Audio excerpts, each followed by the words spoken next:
ইজতেমা ময়দানে যারা হামলা ও হত্যাকাণ্ড ঘটিয়েছে তাদেরকে আটক করেছে বাংলাদেশ সেনাবাহিনী। বিকেলে আন্তঃবাহিনী জনসংযোগ পরিদপ্তর ISPR এর এক সংবাদ বিজ্ঞপ্তিতে এই তথ্য জানানো হয়। আর এ বিষয়ে খোঁজ খবর রাখছেন আমাদের সহকর্মী মনিরুল ইসলাম। মনির, গ্রেফতারের যেই তথ্য আছে আমাদেরকে একটু আপডেট জানাবেন, কি আদ্যপান্ত? নুসরাত, আপনি জানেন যে গত পরশু রাতে টঙ্গী বিশ্ব ইজতেমায় সাতপন্থীরা তারা হামলা করে সেখানে তাবলিগের প্রায় অনেক অনুসারীদেরকে হত্যা করে ফেলেছে নৃশংসভাবে। কিন্তু পরবর্তীতে এখন জানা গেল যে আসলে মূলত এই সাতপন্থীরা ভারত ও আওয়ামী লীগের সাথে আঁতাত করে তাদের ইন্ধনেই মূলত এই বিশ্ব ইজতেমাকে বন্ধ ও দেশকে অস্থিতিশীল করার জন্যই এই হামলা করেছে। সে কারণেই এই হত্যাকাণ্ডের যারা মাস্টার মাইন্ড বা নির্দেশদাতা অর্থাৎ সাতপন্থীদের নেতা, তাদেরকে কিন্তু ইতিমধ্যেই গ্রেফতার করা হয়েছে। সাতপন্থীরা হলো ওপারের এজেন্ট, অর্থাৎ ভারতীয় সমর্থিত। সাতপন্থীদেরকে ওপারের এজেন্টরা বাংলাদেশে মানুষের মধ্যে এই সন্ত্রাস ছড়িয়ে দেওয়ার প্রেসক্রিপশন দিয়েছে। যারা হত্যাকাণ্ডের সাথে জড়িত তাদের তো অবশ্যই আইনের আওতায় আনতে হবে। এতে তো কোনো ছাড় দেওয়ার কোনো অবকাশ নাই। খুনিদের তো কোনো অবস্থায় ছাড় দেওয়ার কোনো অবকাশ নাই। আলহাজ সৈয়দ ওয়াসিফুল ইসলাম উনি কে? উনি ডেইলি স্টার পত্রিকার সম্পাদক মাহফুজা নামের স্ত্রী শাহিনা নামের ছোট ভাই। তাবলিগের এতাতি গ্রুপের মুরব্বী সৈয়দ ওয়াসিফুল ইসলাম সামনের সারির ডানি বসা, দেখা দেন এডিটর সাহেব। পেছনের সারিতে বসা সৈয়দ ওয়াসিফুল ইসলামের বোন দিল্লি স্টারের সম্পাদক মাহফুজা নামের স্ত্রী, তার পেছনে দাঁড়ানো মাহফুজা নাম, এবং বাম পাশে এতাতি গ্রুপের অপর নেতা মুফতি ওসামা ইসলাম। এই বছর যে কোনো মূল্যে টঙ্গী মাঠে আমরা ইজতেমা করব, এই দাবিটা নিয়ে। আসলে এরা নিজেদের এজেন্ডায় কাজ করতেছে না, অন্য কোন শক্তি যারা বাংলাদেশ এবং ইসলামকে বিপন্ন করতে চায় তারা এদের সাথে যুক্ত হয়ে অথবা এদেরকে দিয়ে তারা দেশ এবং ইসলামের বিরুদ্ধে একটা যুদ্ধ চাপায়া দিতে চাচ্ছে। সাম্প্রদায়িক সেই যুদ্ধ বাজিয়ে দিতেই এতদিন ষড়যন্ত্র করেছিল ভারতীয় উগ্রবাদীরা, কিন্তু তারা ষড়যন্ত্র করে দেখলো যে বাংলাদেশের ইসলাম প্রিয় ও দেশপ্রেমিক জনতা কিছুতেই তাদের উস্কানি ও ষড়যন্ত্রে পা দিচ্ছে না।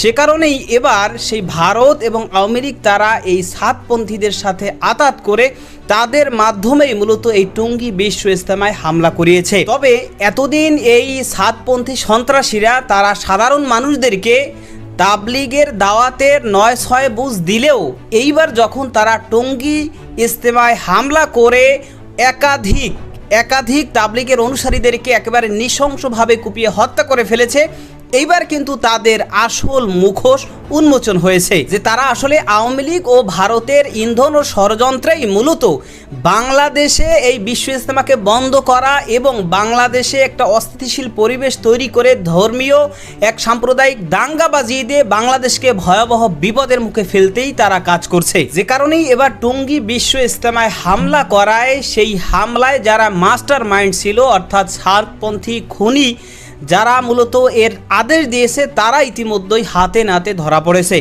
দর্শক, এ বিষয়ের কিছু অংশ ভিডিওর শুরুতে শিরোনামে আপনারা দেখে এসেছেন, বিস্তারিত দেখবেন পুরো ভিডিও জুড়ে। বিষয়গুলো দেখার পূর্বে আপনাদের একটা অনুরোধ করব, যারা আমাদের চ্যানেলে নতুন আসছেন চ্যানেলটি সাবস্ক্রাইব করে অল ক্লিক করে বেল আইকনটি চালু করে দিবেন, তাহলে নিত্য নতুন পরিবেশন করা আলোচিত সংবাদগুলো অটোমেটিকভাবে আপনারা পেয়ে যাবেন। দর্শক, চলুন আমরা দেখব যে এইবার এই সাতপন্থী খুনি সন্ত্রাসী মাস্টার মাইন্ড নেতারা যে হাতে নাতে ধরা পড়েছে সেটা আমরা দেখার পূর্বে প্রথমে আমরা একটু দেখে আসি যে এই যে সাতপন্থীরা আওয়ামী লীগ এবং ভারতের সাথে আঁতাত করে ভারত এবং আওয়ামী লীগের ইন্ধনেই মূলত এই হামলা করেছে এবং তাদের মিশন নিয়েই মূলত তারা কাজ করছে। এ বিষয়ে অত্যন্ত গুরুত্বপূর্ণ কিছু তথ্য দিয়েছেন পিনাকি ভট্টাচার্য। তো তার প্রতিবেদন থেকেই আমরা এই তথ্যগুলো জেনে এরপর ওই বিষয়টা দেখব। ধৈর্য ধরে একটা লাইক দিয়ে ভিডিওটি দেখতে থাকুন এবং আপনার মতামত কমেন্টে লিখতে থাকুন। বিশ্ব ইজতেমার মতো সুবিশাল দুনিয়ার দ্বিতীয় বৃহত্তম মুসলিম সমাবেশকে ধ্বংস করার পরিকল্পনা শুরু হয় ওয়ার অন টেররের প্রজেক্ট হিসেবে। এই কাজে প্রত্যক্ষভাবে হাত লাগায় ইন্ডিয়া, আর ইন্ডিয়ার বাংলাদেশের সকল লেসপেন্সার আওয়ামী লীগ, ডেইলি স্টার এবং প্রথম আলো। আমি স্পষ্টভাবে দেখাই দেব তাবলিগ জামাতের এই দুই গ্রুপের মধ্যকার দ্বন্দ্ব বিরোধের পিছনে প্রত্যক্ষভাবে রয়েছে ইন্ডিয়া। কিভাবে? তাবলিগের ভেতরে যাদেরকে জুবায়েরপন্থী বলা হইতেছে সেইটাই তাবলিগের মূলধারা। সেই পক্ষের সাথে আছেন বাংলাদেশের কওমি, দেওবন্দি, হেফাজত ঘরানার অর্থাৎ মূলধারার আলেম সমাজের প্রায় সকলেই। এবং তাবলিগের সাথে সংশ্লিষ্ট সাধারণ জনতার বৃহৎ সংখ্যাগরিষ্ঠ অংশ। আবার ইন্টারেস্টিং ব্যাপার হইতেছে, এই পক্ষ আদর্শগত এবং মনস্তাত্ত্বিকভাবে শেখ হাসিনার ফ্যাসিবাদী শাসন এবং ভারতীয় আধিপত্যবাদের ঘোর বিরোধী। এই পক্ষই তাবলিগের মধ্যে বৃহৎ সংখ্যাগরিষ্ঠ এবং সবচেয়ে প্রভাবশালী অংশ। 2 নাম্বার, তাবলিগের ভেতরে যাদেরকে এতাতি বা সাতপন্থী বলা হইতেছে, এই পক্ষের সাথে যারা আছেন তারা আওয়ামী ফ্যাসিবাদের অংশ, সহচর এবং ভারতপন্থী হিসেবে পরিচিত। এই পক্ষের সাথে যারা আছেন তাদের বড় অংশই সেকুলার এডুকেশনে শিক্ষিত। মূলধারার সুপরিচিত আলেমদের কেউই এই পক্ষের সাথে নাই। এই পক্ষের নেতৃত্বে বা সামনের সারিতে যারা আছেন, আসেন তাদের কয়েকজনকে আমরা দেখি। আলহাজ সৈয়দ ওয়াসিফুল ইসলাম, উনি কে? উনি ডেইলি স্টার পত্রিকার সম্পাদক মাহফুজা নামের স্ত্রী শাহিনা নামের ছোট ভাই। একজন মুক্তিযোদ্ধা, মানুষ হিসাবে খারাপ না, কিন্তু ওই যে মুক্তিযোদ্ধার ট্রেনিং আছে তো ইন্ডিয়ায়, তাই ইন্ডিয়াস ইন্টারেস্টের পাশে উনি দাঁড়াইছেন। ছবিতে দেখেন তাবলিগের এতাতি গ্রুপের মুরব্বী সৈয়দ ওয়াসিফুল ইসলাম সামনের সারির ডানি বসা, দেখা দেন এডিটর সাহেব। পেছনের সারিতে বসা সৈয়দ ওয়াসিফুল ইসলামের বোন দিল্লি স্টারের সম্পাদক মাহফুজা নামের স্ত্রী, তার পেছনে দাঁড়ানো মাহফুজা নাম। বাম পাশে এতাতি গ্রুপের অপর নেতা মুফতি ওসামা ইসলাম, পাগড়ি পরা। আর মৌলানা আবু রেজা নদভী, আওয়ামী লীগের এক ভোট ডাকাত এমপি। আর কে? সাতক্ষীরা জেলার আওয়ামী লীগের ভারপ্রাপ্ত সভাপতি কাজী ইর্তেজা হাসান। আমরা তার পরিচয় আরো বিস্তারিতভাবে দেখব। আর কে? মুফতি ওসামা ইসলাম, সাতপন্থী অংশের অন্যতম মুরব্বী সৈয়দ ওয়াসিফুল ইসলামের ছেলে, মৌলানা মুয়াজ বিন রুল। এই সকলে, এরা সকলেই আওয়ামী ফ্যাসিবাদের সমর্থক এবং খুনি হাসিনা সরকারের ঘনিষ্ঠ হিসেবে পরিচিত। বিগত 15 বছরের দুঃশাসনের আমলে রাষ্ট্রীয় ছত্রছায়ায় এরা বাইরে উঠছে। এই তাবলিগের এই বর্তমান সংকটে কারা ইন্ধন যোগাচ্ছে? ভারতের আগ্রাসী হিন্দুত্ববাদী শক্তি এই অঞ্চলে ইসলাম এবং মুসলমানদেরকে দাবায় রাখতে নানা কর্মকাণ্ড চালাইছে। আপনারা জানেন, এর অংশ হিসেবে তারা নীরবে এবং সুশৃঙ্খলভাবে ইসলামের প্রচার প্রসার এবং দাওয়ার কাজ চালায় যাওয়া প্রভাবশালী সংগঠন তাবলিগ জামাতে বিভেদ, বিরোধ এবং বিবাদ ঘটায় একে দুর্বল করার একটা মিশন হাতে নেয়, ওয়ার অন টেররের পরিকল্পনার অংশ হিসেবে। ভারতের প্রেসক্রিপশনের পাশাপাশি আওয়ামী ফ্যাসিবাদী সরকারও এই ইসলামপন্থীদের মধ্যে বিভেদ, বিবাদ, বিশৃঙ্খলা তৈরি কইরা নিজেদের ক্ষমতাকে হুমকি মুক্ত রাখতে বাংলাদেশের তাবলিগের সংকট সৃষ্টি করে, সংকটকে জিয়ায় রাখার কৌশল গ্রহণ করে। অথচ আপনারা যদি ইতিহাস দেখেন, দেখবেন তাবলিগ জামাতের কার্যক্রম প্রচলনের শুরু থেকে 2016 সালের আগ পর্যন্ত তাদের মাঝে কোনো মতাদর্শগত বিভেদ, কোনো বিবাদ, কোনো বিশৃঙ্খলা ছিল না। 2016 সালের পর থেকে এই বিভেদ শুরু হয় এবং এরপর থেকে ভারতের প্রেসক্রিপশন আর আওয়ামী লীগ তার নিজস্ব শক্তিকে এই বিভেদ তৈরিতে নিযুক্ত করে। আর বর্তমানে ফ্যাসিবাদের পতনের পরে তাবলিগের সংকট আরো গভীর হয়েছে। কেননে? কারণ এইটা হইতেছে তাবলিগ লীগ। আসেন আমরা তাবলিগ লীগটা দেখি, কারা কারা এই তাবলিগ লীগ। আওয়ামী ফ্যাসিবাদী সরকারের পতনের পর বিচারক লীগ, আনসার লীগ, গার্মেন্টস লীগ, রিক্সা লীগ, ছাত্রলীগ, ইসকন লীগ, এগুলোর মাধ্যমে বিপ্লব এবং জন অভ্যুত্থানকে নস্যাৎ করা এবং অন্তর্বর্তী সরকারকে ব্যর্থ করার দেশবিরোধী নানা চক্রান্তের মতোই ভারতের মদতপুষ্ট আওয়ামী ফ্যাসিবাদীরা তাবলিগের এতাতি গোষ্ঠীকে দিয়া একটা বড় গোলযোগের চেষ্টা করতেছে। এই এতাতি গ্রুপ একটা অতি ক্ষুদ্র অংশ, অথচ এদের শক্তিকে ফুলায় ফাপায় বড় করে দেখানোর চেষ্টা করা হয়। মাহফুজা নামের ঘনিষ্ঠ আত্মীয়তা সূত্রে ডেইলি স্টার এবং প্রথম আলো এই সংকটের শুরু থেকেই এতাতিদের পক্ষে নিয়ে তাদের অনুকূলে প্রচুর নিউজ প্রচার করে এবং ইন্ধন যোগায় আসে। এডিটর সাহেব, তাবলিগের এতাতিদের পক্ষে প্রথম আলো লিখা সার্চ দেন তো গুগলে, কার নিউজ আসে দেখেন। আপনি গত কয়েকদিনে প্রথম আলো সংবাদ পরিবেশনের চিত্র দেখলে বুঝবেন এই সার্চ দেওয়ার পরে। আমি আর বিস্তারিত গেলাম না। মজার বিষয় হচ্ছে, প্রথম আলো, ডেইলি স্টার, কালের কণ্ঠ, বাংলাদেশ প্রতিদিন, যুগান্তর, কালবেলা, এই সমস্ত পত্রিকা আলেম ওলামা ও ইসলামপন্থীদের সংবাদের প্রকাশ বরাবর এড়ায় গেলেও 2017 সালে তাবলিগের চলমান সংকটের শুরু থেকেই এতাতি গ্রুপের পক্ষ নিয়ে আর নানা ইন্টারেস্টিং নিউজ করে আসতেছে। এখন এই মুহূর্তে তাবলিগের এই দুই গ্রুপের বিভেদ কোন পর্যায়ে আছে, এইটা আমার দর্শকদের একটু জানা থাকা দরকার। আমি যতটুকু অনুসন্ধান করে পাইছি সেটার ভিত্তিতে আমি বলতেছি, আপনারা বাস্তবতার সাথে মিলাই দেখবেন। তাবলিগ জামাতের দুই পক্ষের সার্বিক পরিস্থিতি বর্তমানে যে জায়গায় ঠেকছে, এতে করে এই দুই পক্ষে ঐক্যবদ্ধ করা আর সম্ভবপর না।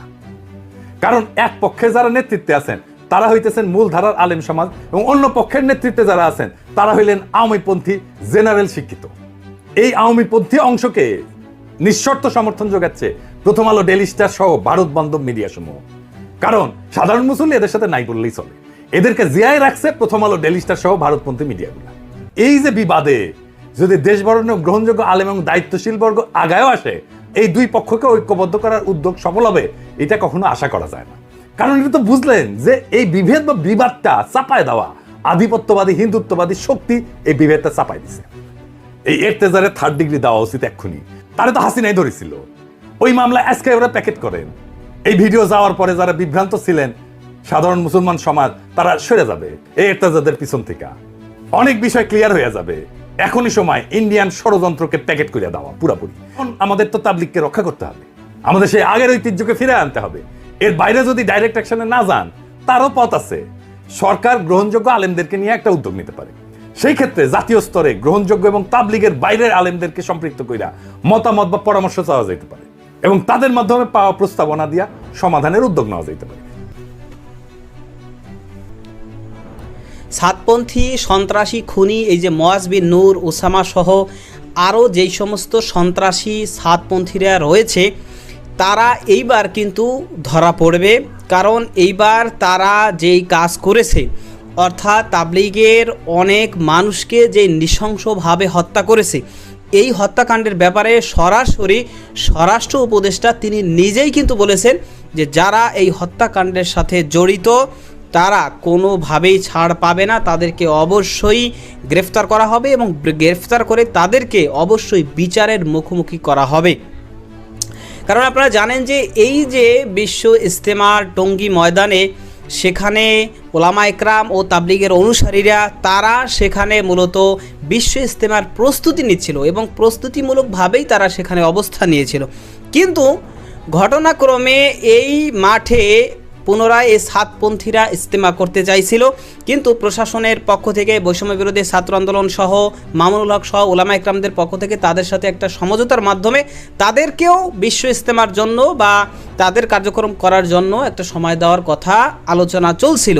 কিন্তু এর মধ্যেই হঠাৎ করে এই গভীর রাতে এবং রাতের শেষ অংশে যখন মানুষ সেখানের ওলামা একরাম এবং তাবলিগের অনুসারী তারা মাঠে ঘুমন্ত অবস্থায় রয়েছে, সেই অবস্থায় এই খুনি সন্ত্রাসী হামলাকারীরা তারা চতুর্দিক থেকে লাঠি সোটা অস্ত্রশস্ত্র বিভিন্ন কিছু নিয়ে তারা কিন্তু ইজতেমার ময়দানে ঢুকে এবং ইজতেমার ময়দানে ঢুকে এই নিরীহ ওলামা একরাম ও তাবলিগের অনুসারীদেরকে কুপিয়ে নৃশংসভাবে তারা হত্যা করে ফেলে এবং শত শত হাজার হাজার মানুষকে তারা আহত করে। তো এই ঘটনা একেবারে স্পষ্ট যে তাদের যদি মূল উদ্দেশ্য থাকতো যে তারা বিশ্ব ইজতেমা করবে বা তাদের কার্যক্রম চালাবে, তাহলে যেহেতু প্রশাসনের পক্ষ থেকে বা ওলামা একরামদের পক্ষ থেকেও গ্রিন সিগন্যাল দেওয়া হয়েছে, সে কারণে তাদের কিন্তু তখন যদি উদ্দেশ্য ঠিক থাকতো তাহলে কিন্তু তাদের কথা ছিল যে তাদের সাথে আলোচনার মাধ্যমে মূলত তাদের সময় নেওয়া এবং সেভাবে তাদের কার্যক্রম চালানো। কিন্তু তারা সেই আলোচনা করার কথা বলে এর মধ্যেই তারা হুট করে এই সাদ সাহেবের অনুসারী যারা সন্ত্রাসী খুনি রয়েছে এদের মাধ্যমে মূলত এই যে হামলা করে যে অনেক মানুষকে তাবলিগের অনুসারীদেরকে যে হত্যা করে ফেললো এবং শত শত হাজার হাজার মানুষকে আহত করে ফেললো এবং এই বর্তমানে যে পরিস্থিতি সেখানে বিরাজমান করছে 144 দ্বারা জারি, না কোনো সভা না কোনো সমাবেশ, কোনো কিছু কেউই করতে পারবে না। অর্থাৎ এর মাধ্যমেই কিন্তু বাংলাদেশের মানুষ এখন স্পষ্টভাবে বুঝে গিয়েছে যে এরা মূলত কাদের এজেন্ডা নিয়ে মাঠে নেমেছে, কাদের মিশন নিয়ে মূলত এরা কাজ করছে। তাদের এজেন্ট এবং তাদের মিশন নিয়ে কাজ করছে বিধায় কিন্তু তারা এই হামলা করেছে এবং এই নৃশংস ঘটনা ঘটিয়েছে।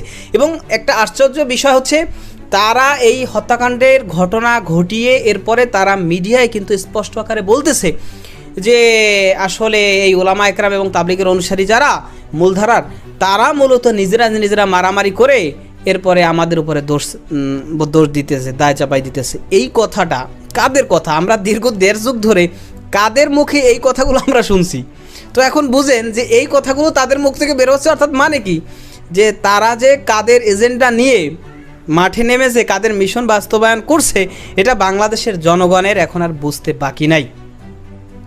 সে কারণেই কিন্তু এখন সরাসরি বাংলাদেশের জনগণ তাদের বিচার তো দাবি করে এবং পাশাপাশি এই সাতপন্থীদেরকেও নিষিদ্ধ সন্ত্রাসী সংগঠন হিসেবে এদেরকে নিষিদ্ধের দাবিও অনেকে তুলে। তো এই বিষয়ে আপনার মতামত কি এবং আজকে যে তথ্যগুলো দেখলেন সম্পর্কে আপনার মতামত কি সেটা কমেন্ট সেকশনে জানাতে পারেন। ভালো থাকবেন, সুস্থ থাকবেন, দেখা হবে নতুন কোনো ভিডিওতে, কথা হবে নতুন কোনো বিষয়ে। আজকে পর্যন্তই, আসসালামু আলাইকুম ওয়া রাহমাতুল্লাহ।